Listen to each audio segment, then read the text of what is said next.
Olá! Hoje a gente vai mergulhar fundo numa das ideias mais fascinantes de Carl Jung, a psique.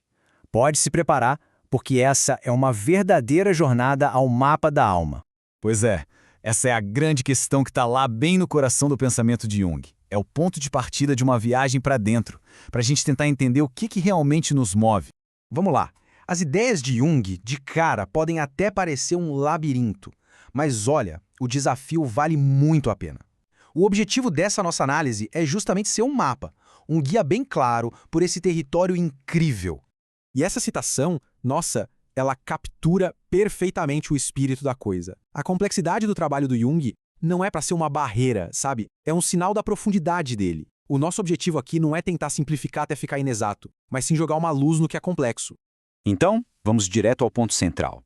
O que exatamente Jung queria dizer com esse termo psique? A própria origem da palavra já nos dá uma pista, e uma pista bem poética. Para os gregos antigos, a psique era a alma, e era representada pela borboleta, um símbolo de transformação, de leveza. Lindo, né? E o mais interessante que a gente vê aqui é que essa ideia de uma alma ou de uma força vital não é coisa de uma cultura só, não. Do grego psique ao germânico sila, o que a gente está vendo é um conceito universal, é algo que parece ser fundamentalmente humano. E para essas culturas antigas, a psique não era nada abstrata. Era algo muito real, era o próprio sopro que nos dá vida. Era vista como uma presença concreta, sabe? Aquela faísca que dá o início e o movimento para tudo. E essa pergunta, o que é a psique, ela continua sendo o ponto de partida para toda a psicologia do Jung. É a fundação, a base de todo o mapa da alma que ele construiu. Agora, Jung dividiu esse mapa em duas grandes regiões. De um lado, aquela que a gente conhece bem, a consciência. E do outro, um vasto, imenso território desconhecido, o inconsciente. E aqui está um dos pontos mais cruciais. Pensa na consciência, nesse eu do dia a dia, como se fosse uma pequena ilha. O que acontece é que essa ilha está cercada por um oceano gigantesco, que é o inconsciente. É ali que a maior parte da psique opera. E as qualidades desses dois lugares são praticamente opostas. A consciência é tipo um holofote, super intensa, focada, mas o alcance dela é limitado. Já o inconsciente? Bom, o inconsciente é como a noite. É difuso, é vasto e contém uma quantidade de informações que a gente nem consegue calcular.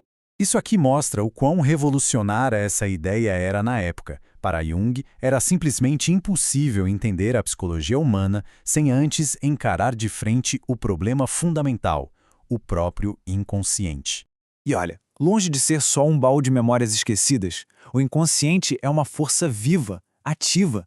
Ele age por conta própria, influencia a gente com a sua energia e guarda não só as nossas histórias pessoais, mas a história de toda a humanidade. É algo imenso. E tudo isso nos leva para a ideia final, e talvez a mais desafiadora de todas, o que Jung chamou de realidade psíquica. E aqui vem a grande virada de chave. Em vez de a gente pensar na mente como algo que o cérebro produz, Jung propôs o contrário. A psique é a própria arena onde toda a realidade que conhecemos acontece. Vale a pena parar para pensar um pouquinho nisso. Tudo que se vivencia na vida, o mundo, as outras pessoas, a percepção de si, no fim das contas é um evento psíquico. Não se experimenta o mundo diretamente, mas sim a nossa imagem dele. O que isso quer dizer na prática? Quer dizer que a experiência não é do mundo em si, mas sim da imagem que a psique cria do mundo. E essa experiência interna é a única realidade que a gente pode ter de forma imediata e inquestionável. É a matéria-prima da nossa vida. Como o próprio Jung disse, a psique é o espelho do ser. Não é só um reflexo do mundo lá fora, é o único palco onde toda a existência que a gente pode conhecer de fato se desenrola. E para fechar, fica essa reflexão. Se a nossa experiência de vida é totalmente moldada pela psique, então o jeito como a gente a cultiva, como a gente busca entendê-la, define a própria realidade. O que nos deixa com essa pergunta final. Uma pergunta poderosa para a gente levar e pensar a respeito.